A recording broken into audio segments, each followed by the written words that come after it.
श्री स्वामी समर्थ. आपल्या प्रारब्धात जे लिहिलेलं आहे तेच घडतं. आपण सर्व काही बदलू शकत नाही. आपलं नशीब आणि प्रारब्धात लिहिलेल्या गोष्टी कधीही बदलू शकत नाहीत. काही गोष्ट आपल्याला नशिबाने मिळतं असतात. एखादी मुलगी जर खूप श्रीमंत घराण्यात जन्माला आली असेल आणि तिच्या प्रारब्धात गरिबाची पत्नी म्हणून जीवन जगणे लिहिलेलं असेल तर ती ज्या घरात जाईल तिथे गरिबीतच तिला जीवन जगावं लागेल. आपली इच्छा नसली तरी देखील प्रारब्धात जे लिहिलेलं आहे ते आपले भोगावंच लागतं. अनेक जणांना वाटते असेल की आम्ही खूप परमेश्वर भक्ती करतो तर आमचे प्रारब्ध बदलू शकेल. तुम्ही कितीही ईश्वराची भक्ती केली तरी देखील तुमचं प्रारब्ध बदलू शकत नाही. केवळ तुमच्या आयुष्यात आलेले दुःख कमी होऊ शकते. देवाच्या कृपेने साक्षात देवांना देखील आपलं प्रारब्ध बदलता आलं नाही तर आपण तर एक सामान्य मनुष्य आहोत. प्रभू रामचंद्रांना देखील 14 वर्ष वनवासात जावे लागले. देव असून देखील त्यांच्या प्रारब्धात लिहिलेले त्यांना चुकलं नाही. तर स्वामी म्हणतात की स्वतः भगवंत असून देखील त्यांचा जन्म बंदीखान्यात झाला. आज मी ह्या व्हिडिओमध्ये आपले प्रारब्ध बदलू शकत नाही ऐका पौराणिक कथेनुसार सांगणार आहे की त्यासाठी व्हिडिओ शेवटपर्यंत नक्की पहा. आपले जन्म, लग्न आणि मृत्यू जिथे लिहिलं असेल तिथेच आपलं प्रारब्ध लिहिलेलं ओढून घेऊन जाते. आणि या 3 गोष्टी आहेत ज्या केवळ प्रारब्धानुसारच होतात. कथा खूप पुरातन काळातली आहे. रावणाने मुलगी झाल्यावर ब्रह्मदेवाने विचारलं, या मुलीचे लग्न कोणाबरोबर होणार आहे? ब्रह्मदेवाने कुंडली पाहून सांगितले, समोर लहान झाडूवाला मुलगा दिसतो आहे त्यांच्याबरोबरच या मुलीचे लग्न होणार आहे. तोच हिचा जीवनसाथी होईल. रावणाला ह्या गोष्टीचा खूप राग येतो. माझी मुलगी आणि या झाडूवाल्याला द्यायची शक्यच नाही. रावणाने लगेच नोकरांना सांगितले, या मुलाला उचलून समुद्रात फेकून द्या. नोकरांनी त्याचा अंगठा कापला आणि त्याला समुद्रात फेकून दिलं. तो मुलगा पाण्यात वाहत वाहत एका बोटावर पोहोचला. त्या बोटावरचा राजा वारला होता. लोकांनी हत्तीचे सोंडेत माळ देऊन हत्ती ज्याच्या गळ्यात माळ घालेल तो बोटावरच राजा होईल असे ठरवले होते. लोक हत्तीचे सोंडेत माळ देऊन त्यामागे फिरत होते. हा मुलगा दिसल्याबरोबर हत्तीने त्या मुलाच्या गळ्यात माळ घातली आणि लोकांनी त्या मुलाला त्या बोटावरच राजा म्हणून स्वीकारलं. बरीच वर्ष उलटून गेली. त्यानंतर तो बेटावरचा राजा म्हणजे झाडूवाला मुलगा वयात आला. तशी रावणाची कन्या देखील उपवर झाली होती. बेटावरचा राजा म्हणून रावणाने आपल्या मुलीचा विवाह त्या मुलासोबत लावून दिला.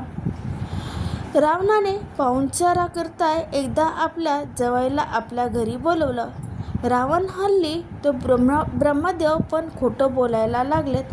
माझ्या मुलीचं लग्न झाडूवाल्याच्या बरोबर होणार नाही म्हणून मला ब्रह्मदेवाने सांगितलं होतं, पण आपण तर राजकुमार आहोत. रावणाला प्रत्युत्तर देते जावई म्हणाला, माफ करा मामा, मीच तो मुलगा आहे. आणि त्याने त्यांच्या पायाचा अंगठा दाखविला. मग रावणास खात्री पटली की ह्या ब्रह्मदेवाचे गाठी असतात. मरण देखील ज्याचे तिथे लिहिलेलं असतं तिथेच येतं. एकदा गरुडाची आई आजारी पडली होती. सर्व येऊन भेटत होते. गरुड रोज संध्याकाळी आपल्या आईला विचारे की आज दिवसभर कोण कोण आलं होतं. आई सर्वांचे नाव गरुडाला सांगत होती. एकदा यमराज आले व भेटून गेले पण जाताना हसले.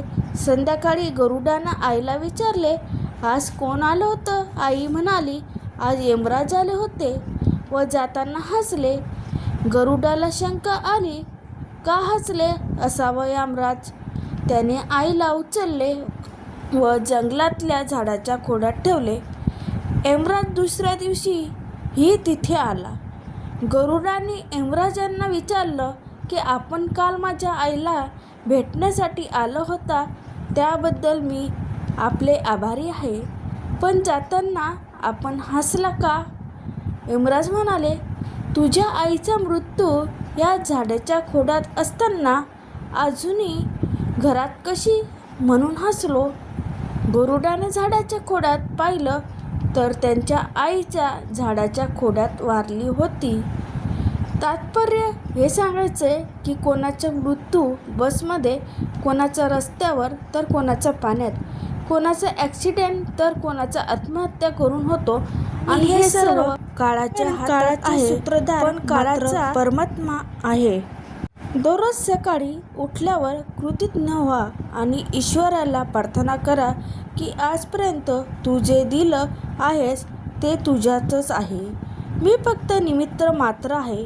इतरांपेक्षा तू मला खूप काही दिलं आणि माझं राहिलेलं आयुष्यही तुझ्या कृपा आशीर्वादाने सुखी समाधानी आणि आनंदी जगण्यासाठी सतत तुझे नामस्मरण करण्याची, चांगले कर्म करण्याची ताकद दे. तुझा विसर मला कधीच पडू देऊ नको. तुझी अखंड सेवा करण्यासाठी चांगले आरोग्य दे. तुझी सेवा करताना हे शरीर तुझंच आहे आणि या शरीराला कोणतेही घातपात होऊ नये आमची ही काळजी तूच घे. आपल्या जवळच्या व्यक्तींना काळजी घ्या, त्यांच्यासोबत आनंदाने जगा. काय माहीत आज आपण आहोत, उद्या सोबत राहू किंवा नाही.